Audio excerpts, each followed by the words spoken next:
Hello, hello, and welcome, or should I say, ho, ho, ho, Christmas cousins. I'm Cousin Chad. And I'm Cousin Seth. And we're doing the shuffle here, and we are joined once again by popular demand. He is back. The Christmas aficionado himself, Joe, everybody. Hey, hello, hello. Hello, hello. Welcome back. The truth is, I just never log off, and then you're just stuck with me. That's all. Yeah, Seth, did you invite him? I don't even know. He was just there. It's weird. I just dump money into his account every month, and I'm like, just sit there. We'll need you. We'll call Oh, nice. when we're ready. But what was really weird was that he's actually in my studio live, not even on YouTube, like not even on a link. He's just live in my house. He made a very good cup of coffee earlier. Thank you for that, Joe. I appreciate it. You're welcome. Nice of him. Yeah, it was really nice. You know, I help out when I can. Yeah, you a little noisy last night drinking scotch past the house's bedtime at 10 p.m., but that's fine. You know, you're visiting. So. I'm sorry. I just, sometimes I just get a little angry when I watch a bad Hallmark movie. Oh, okay. Interesting. Well, we're not here to talk about a bad Hallmark movie. I think we're here to talk about a fantastic one, not to give anything away. Let's get right into it because we have a tight timeline here. Joe has a very important meeting with some worldwide internet executives. I think, Seth, they're working on worldwide web pages. It's a whole thing I'll tell you about later on. It's just internet. They're connecting like computers. It's the future, Seth.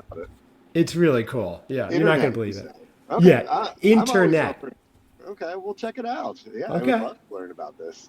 Yeah, it's all one word. It's kind of cool. It's a web worldwide, that is. So anyway, Joe, tell us about it later. Confusing.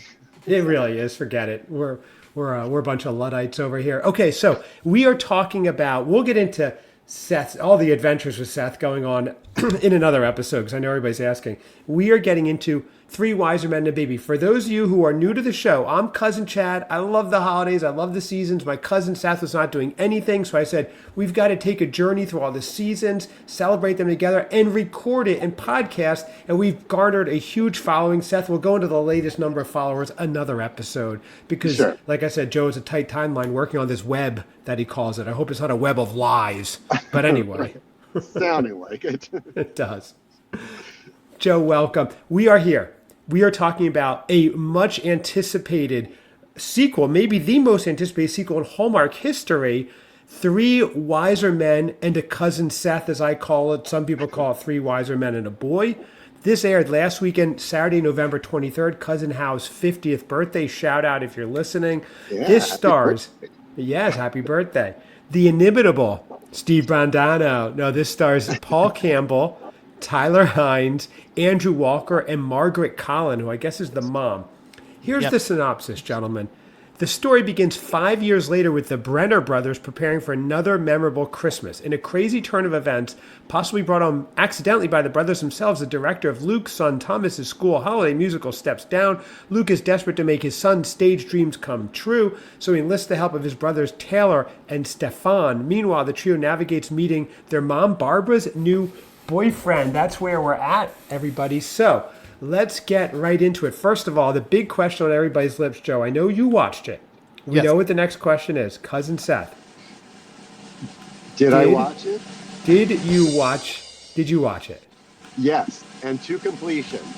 Oh, you did? Oh, good. Wow. Okay. Absolutely. Wow. I don't do things half-assed. No, you don't. No, you don't. I don't even know what. I don't even know what you're up to. I'm getting texts from an aunt of ours saying, hey, I was invited to this thing at 8 p.m. the Christmas cousins are doing. I'm like, we have nothing going on at 8 p.m. Please refer this to Cousin Seth. But we'll talk about that later because I have no idea. It's Central Time. It's 7 Central Time. I thought I put that on there. So I'll go out and make the updates and the corrections. But yeah, it's listening now. It's 7 p.m. Eastern, although this will air after that. It's a weird like time space continuum thing. So anyway, here we go. Eastern. Oh, okay. Wait a second.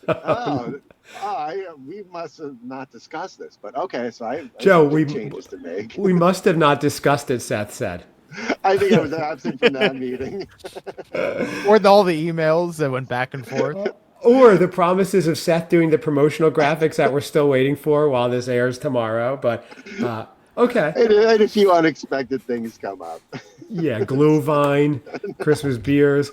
Yeah, I know. He's out there gallivanting around Chicago while Cousin Chad's is in the trenches doing all the work here, Joe. But that's how we do it here. That's why he's the superstar and I'm not. So let's get into it. Holiday vibes check, overall feelings. Joe, was this movie, Three Wiser Men and a Cousin Seth, as magical as Christmas morning or more like unwrapping socks? I think I have a feeling what you're going to say, but let's see. Give us your verdict. So this was a very worthy sequel. Okay. I enjoyed it a lot. I had some issues with it, but overall, I think they did a great service to the first film, and I would look forward to a third one. Ooh, interesting. Okay, I like that. That's a muted enthusiasm. Seth, he curbed his enthusiasm, but he liked it. And you love Curb Your Enthusiasm. But did you love this movie, Seth? What a segue! Hello. I did. I liked it a lot. Wow. Yeah, there was a couple midway. It kind of dragged a little bit, but it caught back up. But yeah, I watched it with Mrs. X. So she might have bailed out a little quicker than I did. Right. We didn't bail out. We fell asleep, but not because it was a long day. Again, we've got a lot of things going on. Apparently. So yeah, I really I didn't bother. I didn't go back and check, but did Paul Campbell write this? He did. He and Kimberly Sustad, who plays the doctor in it, she's also in these Hallmark movies. Okay. She's in it as well. She's the so she wrote it with him. No, they didn't. They didn't? No. Oh, that's right. This was written by Russell Hayman. Russell. That's right. Oh. That's what I was saying, Joe. The first one was written by Paul Campbell and Kimberly Sustad. Joe, there must be technical difficulties here. That is exactly what I said. That's what you heard, right, Seth? That's a weird delay. Yeah, there's like a delay, and then it completely flips what you said. Oh, so they didn't write the sequel. He did? Yes. Oh. They may have probably contributed to it, but he's the credited writer. Okay. Well, let me call this credited writer out. He's been reached out about joining a beer review and has not gotten back to anyone in our organization. So maybe I don't like this movie. How about that? How about them apples, huh? Right. So, but okay. So Seth, you liked it. You fell asleep. No, great review. It was late. We watched it later. We didn't watch it when it originally aired, so we watched it. I said last night. And it was a little late, but yeah, no, really liked it. I liked all their characters. I liked that Mrs. X was not attracted really to any of them. Oh, nice. So she lied well. Yeah, exactly. What? Right. I thought it was good. I liked Tyler Hines in it. He's good in a lot of stuff I've seen, but he plays good character. He plays a good caricature of himself. Right. The girl, the love interest, yeah, she played opposite very well. So, yeah, I enjoyed it. Wow. Okay. Yeah, that was interesting. That whole interplay with the Tyler and like his counterpart, that was very much like him. The bigger story there, Joe, was she didn't find any of them attractive. She resisted even Tyler Hines' charms. I guess so. So let me clarify. I just looked on the Internet Movie Database real quick, and Kimberly and Paul are also credited as writers. So we were both right. Okay, gotcha. Okay. Breaking news: we were both right. Okay. And also, I guess, add a little more clarity to the thing. So she said, I don't know. Does Andrew Walker have a loyal following of walkers? White Walkers? White Walkers? Yeah, I don't know. He does. I think so, but not as big as Tyler's. So she said his head kind of looks like an eraser a little bit. Wow. And she gave an example of something I didn't. So that got out. Paul Campbell, she said, looked like a beaten up, or could maybe pre-surgery Matt Gaetz. and Tyler Hines, I'm not even going to go into the couple things. She did take some issue with his height, but that's that nothing he can do about that. He's still Right. the Hallmark hunk he is. But Right. Okay. Wow. so Big news right there. Big yeah. news.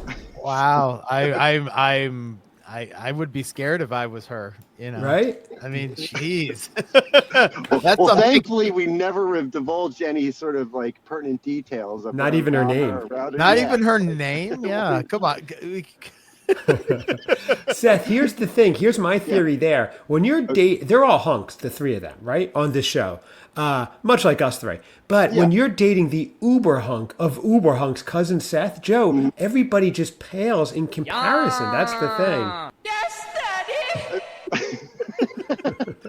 So money talks, obviously. Exactly. Right. Yes. Oh, that's great. Well, it doesn't I hurt also- that Seth's a billionaire. It does make you more handsome, Seth, I'm sure. And catching her while she's woozy and just tired. I was like, "Who looks good now?" She's like, "I don't. You're the best looking of all." I love it. Okay, well, that's okay. I like that. That's a little bit of interesting. I would have liked to have her mic'd up during it, listening to get the full live review of everybody. But maybe another Yeah. one. We'll see. Will you two be watching a Chiefs love story, whatever that's called, next week? Yeah, I definitely will. Because yeah, I say one of my they were I don't know if I sent you guys a picture, I think, but I'm Yes. very excited. We're all big, huge Howard Stern fans, so to see Richard Christie in the trailer for it was very exciting. So Let's go Chiefs! Yeah, that's awesome. That's so funny. Your worlds are colliding, Seth. Stocking They are. stuffer moments. Your favorite parts, Joe. I'm keeping us on track because you're out of here in 15 minutes. What were your favorite parts? So I think I really liked the ongoing joke that they did with Roy, and he's good with his hands. I thought that, and they didn't. They did it a couple of times where they said, "Oh, he's good with his hands," but then they would also kind of hint at other things and stuff, not by keep saying he's good at his hands, but he did this and look, does this so well and stuff like that, because it was always adding into our mom's boyfriend Roy, and even the Right. name was just perfect. I did like that, even though I really love Ali Margaret? Ali, Is no, that her the first in the first movie, Tyler Hines has a love interest, Ali Liebert, Okay. and who's played by Ali Liebert, and she's not in this one, obviously. They gave her a new one played by Erin Carluck or Carpluck. I'm sorry, Carpluck. Okay. And she's like the one who's just basically him. I mean, Right. Which was funny. That was very funny. that was great. I loved all of that. The moment when he turned around and you see her at the keyboard and she's got the candy cane hanging out of her mouth, I was like, Yes. oh, okay, this is going to go somewhere. Because truthfully, right. it started off a little slow for me. And then it got a little goofy, and that's when I enjoyed it. Okay. The goofy parts is what makes this movie work. Yeah. It's not the relationship, because truthfully, there is no new relationship other than Tyler and this woman. The other two don't really go anywhere. Right. So that was well, we'll save that. But I really enjoyed the Roy discussions, because I thought that was great. I really liked that they gave Tyler a new love interest that was basically him. Right.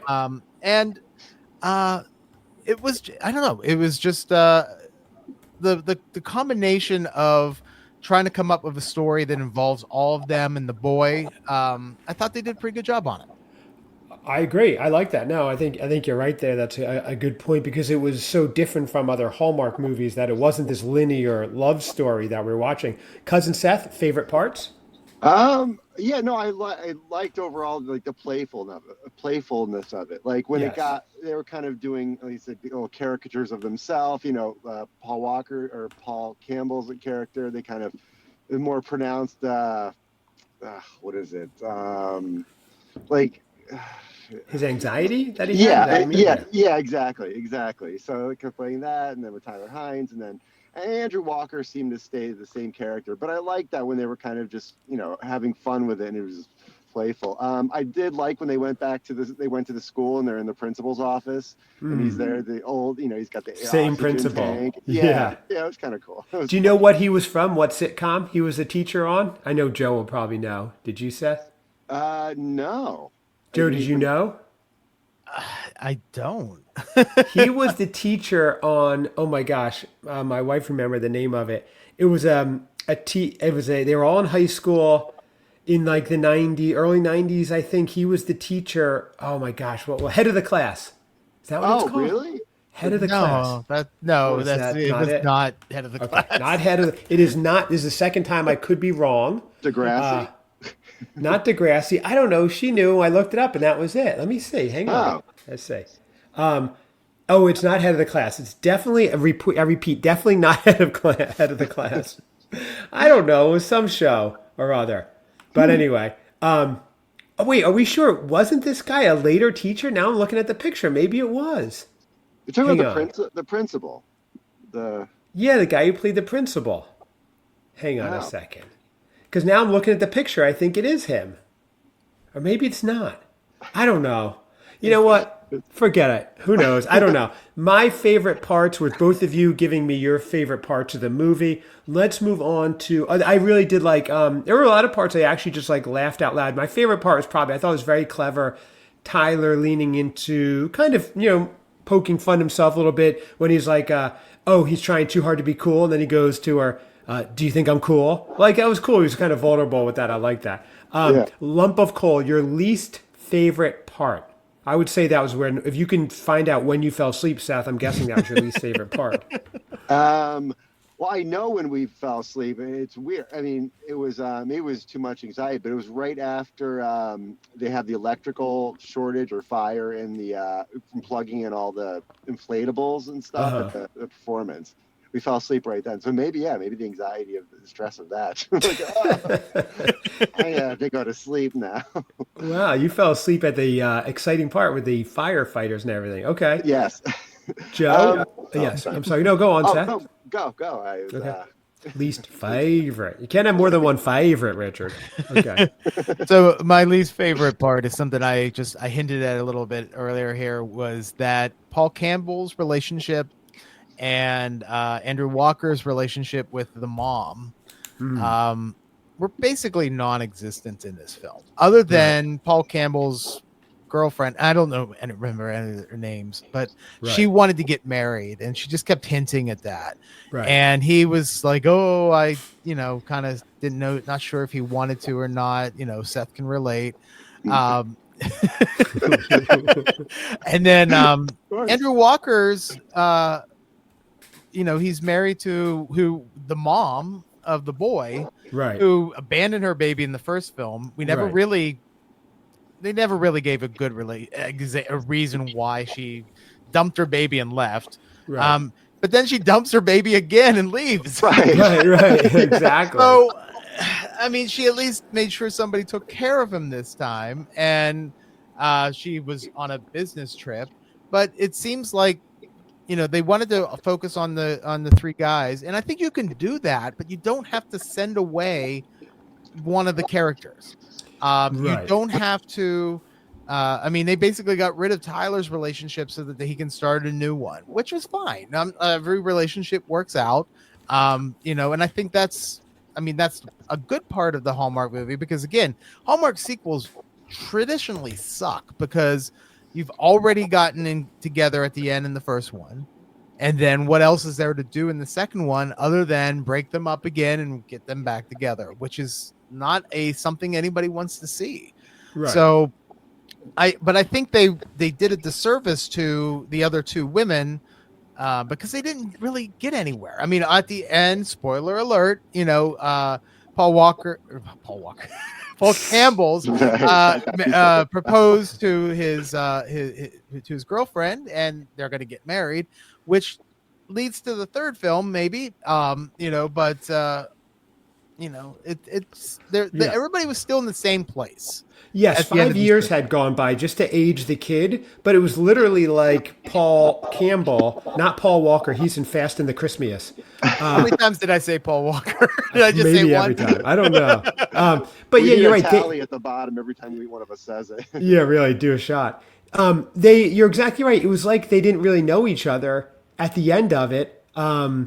And it was 5 years had transpired because the kid aged, but it was almost like their relationship was still there. Like 5 years later, she's still begging or wanting to be married so badly. I don't know. It wasn't. I got you with that. Like that should have grown and beyond. They didn't seem like they knew each other. Their chemistry was a little off. So I had to choose myself between that zero growth, the flimsy plot line that the film director, the play director left. Like, okay, I don't know, flimsy but funny. So okay, but I didn't like when Tyler's whole thing was he'd rather live in his mom's basement at like 40 years old than quote unquote sell out for a major deal for this development game. Like, I don't like when people turn down, as John Lennon says, you took your lucky break and broke it in two. I don't like that. It's like, what is selling out? Get your game out there. So you're living in a basement. No one's playing it. So, Seth, you were in the punk scene. You never sold out. You still mosh weekly. So you must I still understand live this in my better than me. parents' basement. That's right. But you're still the basis for the Cro-Mags. So you haven't sold out yet, Seth. No, No, but so do you agree with that? Should he have sold out or not? He lived in a basement. It was getting kind of sad. Yeah, He should have sold okay. out. Yeah, because in the end, I thought, well, okay, well, here's the ending for him. He's going to make his Right. money, but he doesn't at the end. He's still living in his mom's basement. He doesn't have a job. Yeah. Yeah, and I mean, Sell what out. does Right. selling out for him look like? I mean, he's a behind-the-scenes guy. Right. He gets all this money, and no one still is aware of him. Right. He had to change his game. Like, I don't know. So what? Like, well, I don't know. Like, what is this game that's such a big deal? Do you have to change and make Bowser a nice guy? Like, okay. Right. Was Sell out. Christmas? Was that Christmas dance game? Was that I couldn't tell. Was that his game or his design or? He said Something- something like, "Oh, I designed this or did this or something like that," but I'm not sure if that was real or not. Or a pickup Like- line. Or Yeah, a like pickup line, yeah. Mad Riz. And I also didn't understand when he's walking in to his apartment. Yeah, when he's being evicted, he's carrying a guitar case and he used it to hide himself. But it was just Right. there was no connection to what was he doing? Was he playing a gig? Is he a musician too? Right. And what Actually kind of part the guitar? storyline? Yeah. What kind of guitar was it too? We all play. So, Absolutely. Se- It was yeah. weird. Seth warned me because I've been sending him pictures of guitars lately. He's like, it's a slippery slope. Don't start buying them. But anyway, so what about the weirdest, most ridiculous moments? Because we're tight on time here. Seth, I see Joe looking down. So Seth, you want to go? Do you have a weirdest or most ridiculous moment? No, I guess I would kind of have to piggyback on what Joe was saying with the girlfriend or the kid's mom. I didn't even remember. Excuse me. I didn't even remember her from the first one. And then it was like she showed up there. I'm like, oh, maybe he's dating a different girl or whatever. I didn't get that she had any connection to the kid. Right. Or she could have been like the girlfriend or possibly like the stepmom or something. Did you, Seth? You saw the first one because that was before your journey started. That was 2 years ago.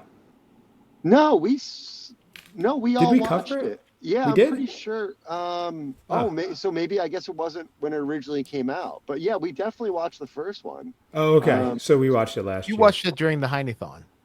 Oh, thank you, Joe, as our Okay. CCP historian. Thank you. All You're right. Okay. I thought you went on your own and watched it, Seth. Joe, what about you? Any weirdest, most ridiculous moments besides being right now with us? So This is a little I think my surreal. weirdest moment is that they are told they have to take over the play, and that I thought was great, but the way that they got there was dumb and weird. Right. It's the same way with this for the first film, like how she just abandoned this baby and they took over and took care of the baby. Why put a little bit of reality to it? Like, what if Andrew Walker's character was already involved in it and he loses like the helper, and so he Right. brings his brothers in to help him. Like, why all a principal would never say, "You guys destroyed everything, so now you got to fix it." That's not true, going to right. happen. That's Although it was never going hilarious. to happen. That was hilarious. The Rube Goldberg kind of where everything fell together, right? That was really That was fun. great. But why Yeah. couldn't Andrew Walker already be helping the guy? Right. Because he's the father or stepfather. Right. And they ruin all that. The director gets pissed and leaves. And then he's like, "Oh, the principal says you got to figure out what you want to do." And he brings his brothers in. Now, the principal scene where they're sitting on the couch and stuff, that was great. That was funny. But I feel like they bring up these weird ways that they get things to happen, and a simple, more reality-based thing would be just fine. And so I think that's with the first film with the baby, abandoning the baby, and then now this one. So I don't know. Come up with something a little bit more grounded in reality, and I think it'll still work. Because now I question about it. And if they keep having these weird things happen to this poor baby being abandoned, the whole mess up of the thing, by the time he's 14, he's going to get a spike tattoo in Galveston by an unlicensed tattooist. That's what happens. These are the traumatic events, right, Seth, that lead up to it. Oh, go on, testify. Seth, did you have, did we go Chris, okay, weirdest, most ridiculous moment. I thought the weirdest for me was when he was welding. Roy was welding. I don't know. All of a sudden he's back there like this evil welder guy. It was kind of weird. But a shout out, by the way, I did like that they brought the neighbor back. I thought he would play that role really funny, over the top. He was great. Whatever his name was, Frank the Tank, whatever. Christmas wish list, what you would change. If you could shake the snow globe and reimagine this film, what would you add or take away? A dash of romance, a bit more reindeer action? Well, I think I already brought it up by just putting it grounding in reality. But I think if I were to add something, I would make sure all the women are there. They don't need to live with their mom. I thought that was weird. Like, let's all live under the same house. You don't need to do that. Tyler was already there. It seems like they only live like down the street from each other. Right. They all showed up at the school at the same time Yeah. I mean, I think there's, again, it's just, I think so ground the thing in a little more of a reality and still have the goofiness, and I think it'll be fine. Okay. Seth, I know Joe has to run, so Seth? All that. I would, I agree. I guess if you're going to round out Paul Walker's, Paul Campbell's love story with the woman, and he's proposed to her, it was just like he goes down on the knee in the beginning and then they fake it, but they push it out to the very end. It was just like, okay. And that's how they kind of that's how they close the movie. It was just like, I would have moved that up, but I think to still have them all in kind of romantic relationships, but I would have scrapped any semblance of a girlfriend for Andrew Walker or the mom or anything like that. But like they're just in it. And that poor mom, she booked the biggest movie like 2 out of 3 years and has almost no role in it. It's crazy. Her IMDb looks great. Her reel looks terrible. So that poor actor. But okay, for me, there's one part I'm like, you have to change this. They go, hey, Roy got a fire inspector to inspect the building to make sure it's safe. Like, Andrew Walker's character literally is the fire chief. Roy did it. Just say Roy found a new venue. That's all. Elf overall rating, because Joe, I know you have to go. If you have to jump right now, just jump. But you could just give your rating and we'll wrap things up. So out of 5? Yeah, sure. So I will say 4.25. 4.25 out of 5. That's a very high rating. Yep. Seth? I'd be so bold to say 4.5 elves. Isn't that 4.5? That's same as Joe. Okay, I am also. I said 4.25. You said 4.25. Oh, okay, gotcha. Okay, I thought you said 4.5. See, he's trying to make fun of you, but he can't do math either. Exactly. It's internecine warfare amongst the cousins. We're both getting crushed here, Seth. This third time I've been wrong on one show, but I'm trying to rush and play sound effects. Okay, that's right. That's right. But anyway, I would give this, I'm right there with you, Seth, 4.5 out of 5. It was really fun. I would watch these every year when they're on. I do hope they do a third. And it made me laugh out loud. It was just enjoyable all the way through. My wife enjoyed it too. She watched it with me. And I did watch 3.5 out of the 4 movies so far. I have a little bit left with the Sunday one. I had a cold this weekend, so it was awesome because I was grounded, like had a rest. And I'm like, this is perfect. I'm watching these. Thank you all very much. Joe, check him out on YouTube. Joe, the Christmas Aficionado on YouTube. Check out Cousin Seth and I right here at the Christmas Cousins Pod, everybody. Thank you.